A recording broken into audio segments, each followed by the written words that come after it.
वर्तमान परिवेश में विद्यार्थियों का क्या दायित्व है? देखिए, जैसे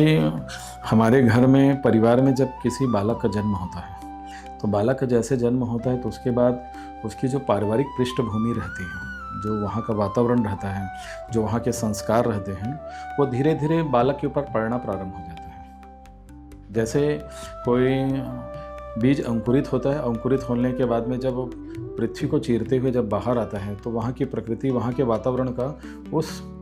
अंकुरित जो होने वाले पौधे हैं उस पर उसका प्रभाव पड़ता है। वैसे जब वो बालक हमारे घर में जन्म लेता है तो उसके जीवन के साथ उसकी बाल्यावस्था में घर के पूरे संस्कारों का प्रभाव उसके ऊपर पड़ता है। जैसे जैसे वो बालक 9 महीने, 8 महीने, 10 महीने, 2 साल, 3 साल, 4 साल का होता है तो घर के सारे परिवेश का, सारे वातावरण का गहरा छाप उस बालक में पड़ता है। तो पहला प्रारंभिक संस्कार तो उस बालक को घर से प्राप्त होता है, माँ के द्वारा, पिता के द्वारा, भाई के द्वारा,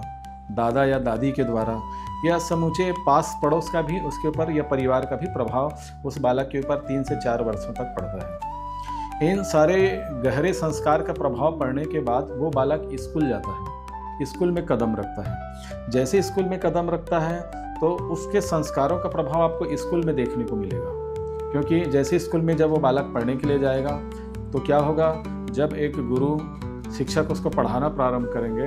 तो जैसे ही पढ़ाना प्रारंभ करते हैं तो उस बालक के अंदर, उस घर का, उस परिवार का या उस बालक के ऊपर जो संस्कार मिला वो संस्कार दिखेगा उस गुरु को, उस शिक्षक को दिखेगा। और जब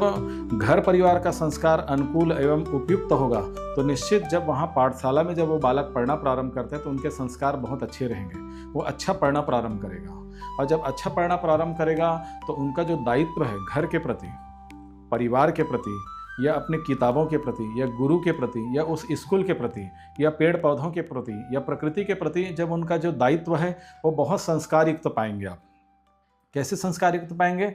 जब उनको घर का संस्कार का प्रभाव जब मिला, बहुत अच्छा संस्कार, उसके बाद जब उसको पाठशाला में अच्छा संस्कार मिला, गुरुओं का संस्कार, वहाँ की पढ़ाई जाने वाली किताबें हैं, या स्कूल के जो सब्जेक्ट हैं, या वहाँ की जो व्यवस्था है, या वहाँ का जो अनुशासन है, उनका भी प्रभाव उस बालक के ऊपर पड़ता है। ऐसे करते करते उस बालक का एक निर्माण होता है। और जब निर्माण होता है तो इसके लिए, इस निर्माण में जब वो बालक संस्कार युक्त निकलता है तो केवल स्कूल का ही दायित्व नहीं रहता है उस बालक के संस्कार में। समाज राष्ट्र के निर्माण में जब वो बालक आगे बढ़ता है तो केवल स्कूल और पाठशाला के संस्कार या स्कूल की शिक्षा पद्धति का दायित्व नहीं रहता है, उस बालक के अंदर घर के माता पिता का भी संस्कार का दायित्व का बहुत गहरा प्रभाव पड़ता है। और मैं तो ये कहना चाहूँगा कि यदि भावी राष्ट्र के लिए, उत्कृष्ट समाज के लिए, या उत्कृष्ट परिवार के लिए, या उत्कृष्ट देश के लिए यदि एक अच्छे बालक का निर्माण करना है या एक अच्छे विद्यार्थी का निर्माण करना है तो मैं ये कहना चाहूँगा कि उसके घर के बाल्यावस्था में दिए गए संस्कार का गहरा छाप या गहरा प्रभाव उस बालक के ऊपर पड़ता है। केवल वहाँ पर स्कूल का ही दायित्व नहीं होता है, केवल वहाँ पे शिक्षक का ही दायित्व नहीं होता, केवल गुरु का ही दायित्व नहीं होता है। उस बालक के ऊपर पड़े हुए संस्कार में घर के परिवेश का भी दायित्व होता है, घर के सारे संस्कारों का दायित्व होता है। और यदि घर के संस्कार यदि उस बालक को बहुत उपयुक्त रूप से पढ़ता है, बहुत सांस्कारिक रूप से पढ़ता है, धार्मिक रूप से पढ़ता है, पारिवारिक प्रेम के प्रति पढ़ता है, सद्व्यवहार के प्रति पढ़ता है, अपनों के प्रति प्रेम की भावना जो जब उस बालक में आएगी,